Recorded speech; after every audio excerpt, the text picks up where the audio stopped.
네, 세 번째 발제는 조금 더 실증적인 주제입니다. 소재입니다. 네.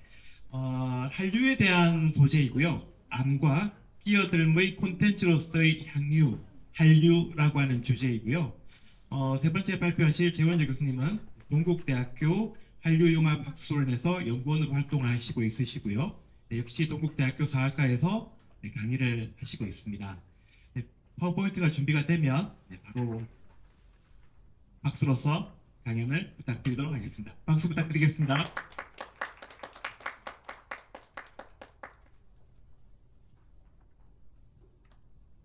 안녕하세요. 짧게 강력하게 몇 가지 말씀드리고서 물러나도록 하겠습니다. 저는 그 콘텐츠 업계하고는 좀 거리가 먼니다. 저는 교육학을 전공해서 교육 철학과 교육 공학을 공부를 했고요. 그리고 지금은 뜻한 바가 있어서 한류에 대해서 공부 좀 하고 있는데, 왼쪽에 아까 그 후배 연구자들이 한 걸 보니까 다 제가 지금 하고 있는 거하고 똑같았어요. 제가 가르치고 있는 것들, 커리큘럼 등등 연구하는 것들을 다 포스터에 박아놨는데, 하나하나가 다 제가 지금 하고 있는 연구와 논문이었었습니다. 재밌었던 것은 이 한류라는 것이 왜 인기가 있는지를 알려면 콘텐츠 속으로 좀 들어가야 되잖아요.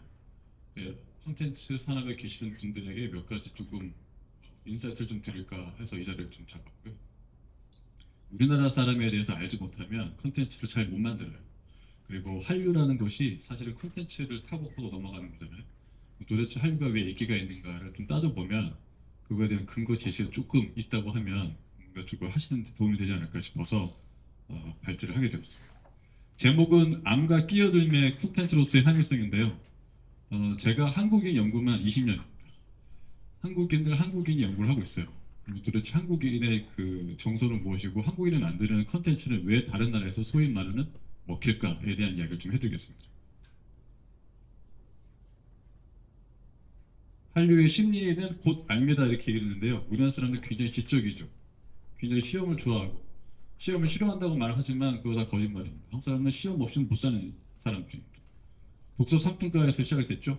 600년대 신라에서 시작해서 과거 여러분들 봤었던 뭐 학력고사 세대, 본고사 세대, 수능세대까지 수능이라는 그 어마어마한 시험까지 도달했잖아요. 이거를 모르면 우리나라 사람 말할 수가 없죠. 우리나라 사람들은 굉장히 아는 거를 즐기고 다른 사람한테 알려주는 거를 상당히 좋아합니다. 장기두다, 바둑두다, 훈수조가 우선 살인사건 나는 게 우리나라밖에 없습니다. 왜 그렇게 안 되냐 해요. 그래서 우리나라 사람들이 갖고 있는 정서 중 하나는 자막입니다. 우리나라 콘텐츠를 제가 굉장히 싫어하는 게 자막이 너무 많아요. 저는 외국에서 오랜 생활 공부를 하다가 한국에 왔는데 외국에서 텔레비전을 보다가 한국에서 텔레비전을 켰는데 너무 자막이 많았어요. 그래서 너무 싫었습니다. 근데 자막이 왜 있는가를 연구해 보니까 자꾸 알려주는 거예요. 계속 알려주고 뭐 하면 여긴 어디다, 이 사람은 누구다. 또 우리나라 사람들이 굉장히 좋아하는 콘텐츠가 역사예요. 그래서 역사하고 지식이 만나면 난리가 나는 거죠. 얘는 누구다, 연개소문이다, 연개소문은 어디서 뭐 했다, 슬기로운 전공인가 그거 있잖아요. 슬기로운 의사생활 할 때 보면 잘 보시면 여러분들 자막이 나와요. 어떤 자막이 나오나요? 지금 이 사람이 쓰고 있는 전문 용어에 대한 자막, 이 사람이 쓰고 있는 약어, 약자들, 의사들만 쓰고 있는 그 은어들에 대한 자막도 나옵니다. 슬기로운 감방 생활도 있었어요. 거기 보면 자막이 계속 나오죠. 한국 사람은 굉장히 지적이에요. 자막을 상당히 사랑합니다. 자막이 없으면 우리나라 사람들은 이거 잘못된 콘텐츠, 잘못된 영상 아닌가 이렇게 생각할 정도로 자막을 사랑하죠. 그럼 우리나라 사람이 갖고 있는 심리 기저에는 깔려 있다는 거예요. 지식을 좋아한다는 것이. 특히 역사성이 주는 묘미가 강력하죠.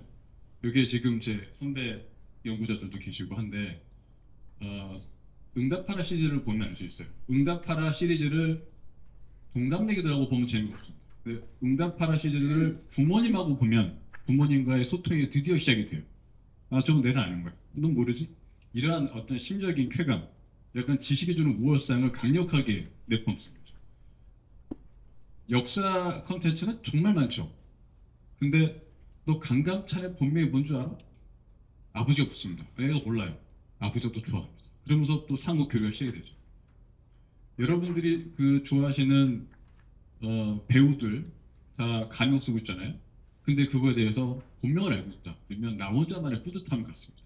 아무도 인정 안 해줘. 근데 나 혼자 아는 거예요. 그래서 재밌어요.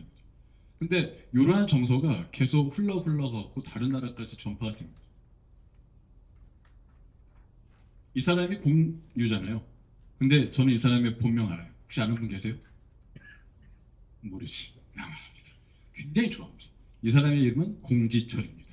지철이에요. 이제 아셨죠? 어디서 여러분들도 뿌듯하실 수 있어요. 여기가 어딜까요?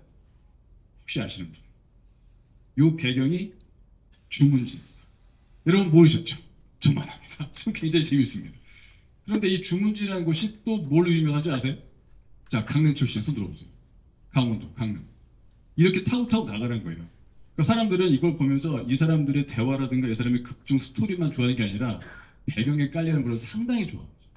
그런데 그런 정서가 고스란히 한류라는 곳을 타고서 넘어 가고 있어요. 계속 넘어다닙니다. 그래서 저는 지금 한류 연구를 한국 사람들하고 하지 않아요. 한류 연구를 한국 사람들하고 한다는 것 자체가 굉장히 억해죠. 제가 가깝게 지내는 일본인 교수들, 튀르키 교수들, 혹은 저 멀리 독일, 미국 교수들하고 얘기를 해보면 그 사람들이 저한테 묻는 거예요. 너 도깨비 배경이 뭔지 알아? 제가 그 사람들한테 배운 거예요. 도깨비 배경이 강릉 주문지였다는 걸 제가 그 사람들한테 알았는데 그 사람들이 저한테 그러더라고요. 너 몰랐지? 야, 어떻게 한국 사람이 이런 걸 몰라? 한국 사람 똑똑하다며 너 왜 몰랐어? 자기들끼리 좋아. 우리나라 정서가 그대로 전파되고 있는 거예요. 이거 어딘 줄 아세요? 이게 뭔지 아세요? 이 장면이 어디서 나온 건지 혹시 아세요? 동백꽃 필 무렵인가요? 사실 저는 안 봤습니다. 저는 텔레비전을 잘 안 봐요. 근데 여기가 포항이래요. 포항 구룡포래요. 근데 포항 구룡포라고 얘기를 하면 조금 스토리 내용이 부실하다고 생각했던 것 같아요. 그래서 이게 옹산이라고 하는 가상의 배경을 만들어 놓은 거예요. 그러니까 이런 걸 보면 사람들이 계속 이야기를 하기 시작하죠. 한국 사람들의 지적 호기심을 건드린 거고 한국 사람들의 지적 지배력, 지적 승부력을 계속 건드리는 콘텐츠가 나오는 거예요. 근데 이건 우리나라에서 발달한 게 아니에요. 우리나라 사람이 만든 거고 이러한 전개 과정은 전부 다 외국에서 발달하고 있어요. 외국 사람들이 요즘에 신서유기에서 무슨 퀴즈 내잖아요. 그런 거 따라하는 거예요. 이런 장면 내주고 똑같습니다. 자기가 어딘지 아시는 분 상품 주고 상금 주고 그런 놀이를 많이 하고 있다는 거예요. 그런 것 자체가 한류예요. 한류가 스크린에 어떻게 보여지냐가 중요한 게 아니라 한류가 어떻게 만들어지고 어떻게 향유되느냐가 중요한 거죠. 이런 식으로 지적 호기심을 준다는 거예요. 그럼 왜 유독 우리나라 스크린만 틀어놓고서 그런 걸 하느냐 물어봤어요. 만만하답니다. 만만하대. 우리나라 콘텐츠는 만만해서 좋대요. 그게 무슨 얘기냐? 미국 콘텐츠 갖고 오면 사람들이 싫어한대요. 아, 저거 미국 거라 별로예요. 알지도 못하는 것 같고 뭐 관심 없어요 라는 거예요. 일본 거? 혹시 뭐 계십니까? 아주 싫어한대요. 왜냐면 이 사람들의 그 생각에도 깔려 있는 거예요. 정서 자체가 대만도 별로 안 좋아하고 중국 것도 별로 안 좋아하고 그런데 유독 한국 거가 먹히는 이유는 한국은 만만하니까 라는 말을 많이 썼었어요. 그 뭐가 만만하니? 접근 가능성이 좋대요. 진입 장벽이 그렇게 높지가 않다는 거예요. 그리고 튀르키예라든가 이런 약간 신흥 개발도상국 말레이시아, 인도네시아 친구들 얘기 들어보면 아, 우리도 저렇게 한번 해보고 싶어라는 마음이 많대요. 근데 여기다가 헐리우드 갖다 놓으면 아우 저거는 너무 장벽이 높아요 이렇게 얘기를 하는 거예요. 나 저기 못 가요. 나 미국 갈 마음도 없고 이렇게 해볼 수 없는 것 같아요. 그런데 한국은 폐허 속에서 자라난 꽃처럼 성공하고 잘 자라나고 잘생기고 예쁜 사람들이 많다 보니까 우리도 그렇게 되고 싶다는 거예요. 그러니까 그런 정서를 건드리는 거죠. 이런 것 자체가 어뮤즈먼트로 생각을 하는 거예요. 그러니까 만들어지는 것, 그리고 만들어진 제작 과정, 그리고 만든 사람들의 그 심리 속에서 나오는 행성도 그들에게 전달이 된다는 얘기를 합니다. 동아리에 주는 쾌감이 또 많죠. 그 앞서 말씀하신 분, 제가 성함을 까먹었는데 가상의 어떤 거잖아요. 가상의 어떤 그 배경을 만들어 놓고 거기서 나서 몰입하게 하는 그런 거잖아요. 근데 우리나라 사람들이 그거 진짜 잘합니다. 제가 아까 여기 포스터를 봤을 때 마야를 가지고 뭔가 이렇게 만드는 친구의 걸 봤었어요. 박기범이라고 제가 기억하는. 제가 그걸 똑같이 가르치고 있습니다. 블렌더라는 소프트웨어를 저를 이용해서 만드는데 얘는 그걸 굉장히 잘합니다. 그리고 자기만의 어떤 모양을 만들고 역사학과에서 제가 가르칠 때는 그 소프트웨어를 가지고 넌 김유신을 만들어봐라. 너는 연개선을 만들어봐라. 연개선으로 김유신의 그림은 없어요. 우리나라에. 현존하는 거는 그냥 생각해놓은 겁니다. 상상합니다. 그럼 그 친구들이 그걸 갖고서 뚝딱뚝딱 만드는데 어떤 텍스트가 있잖아요. 사료에 있는 몇 구절 가지고 그 사람의 얼굴을 형상화하는 거예요. 그거 굉장히 잘해요. 근데 제가 다른 나라에 가서 뭔가를 만들어보라 했을 때 그런 걸 잘 못하더라고요. 차이점을 제가 몇 년 동안 연구해봤더니만 우리나라 사람들은 상상력이 좀 풍부해요. 그리고 그 상상력 자체가 스크린에 다 녹아 들어가 있는 거예요.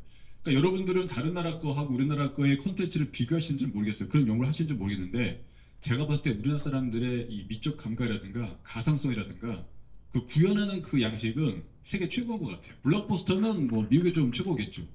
근데 심리적으로 묘사할 때 어떤 그 색깔이라든가 아니면 구도라든가 이런 거 잡는 거는 우리나라 사람들이 굉장히 잘합니다.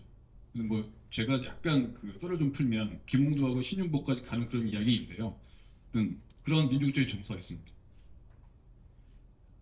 한류의 심리는 곧 끼어듭니다. 이건 뭐냐면요. 유독 우리나라에서 만든 컨텐츠를 갖고 끼어든 사람들이 많아요. 그러니까 뭘 끼어드냐면 팬덤도 만드는 거예요.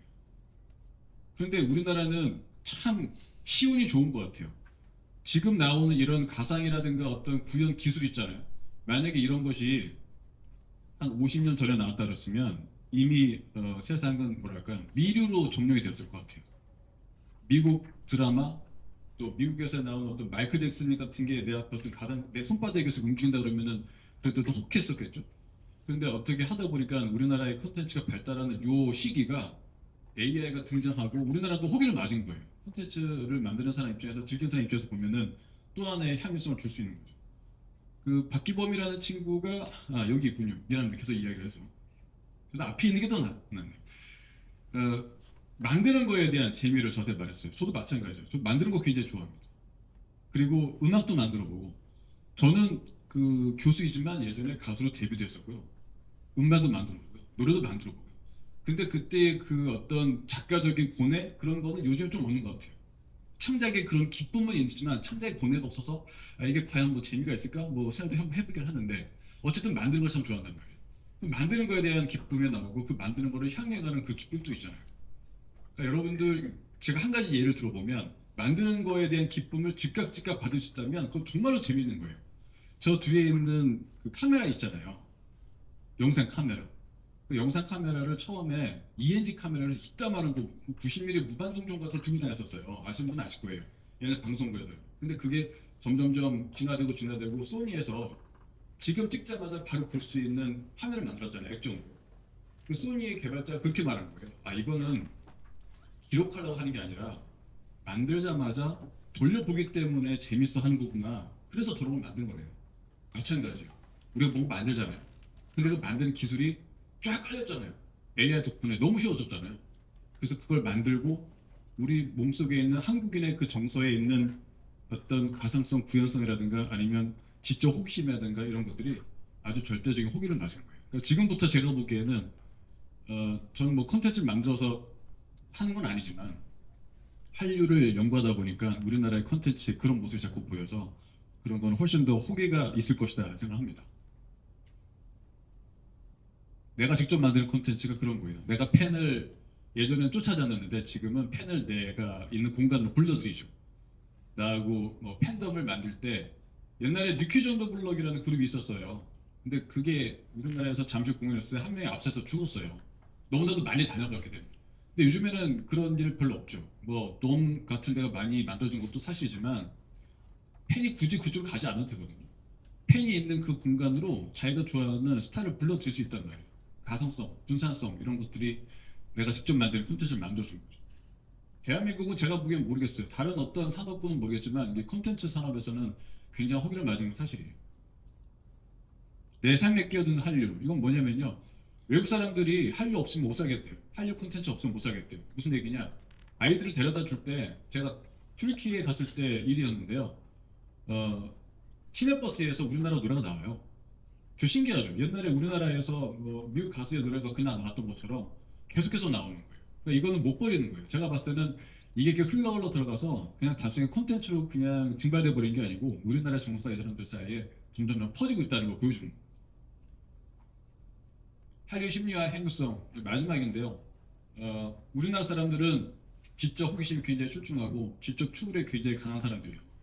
그래서 그 만드는 영상 하나하나 아니면 음반에 들어가는 콘텐츠 하나하나가 다 지적 소유의 산물이라고 보시면 될 것 같고 그거를 나도 만들고 내가 만들어서 보여주는 어떤 향유의 공동체적인 역할을 하고 있다 이렇게 생각합니다. 여러분 화이팅입니다. 여기까지입니다. 고맙습니다.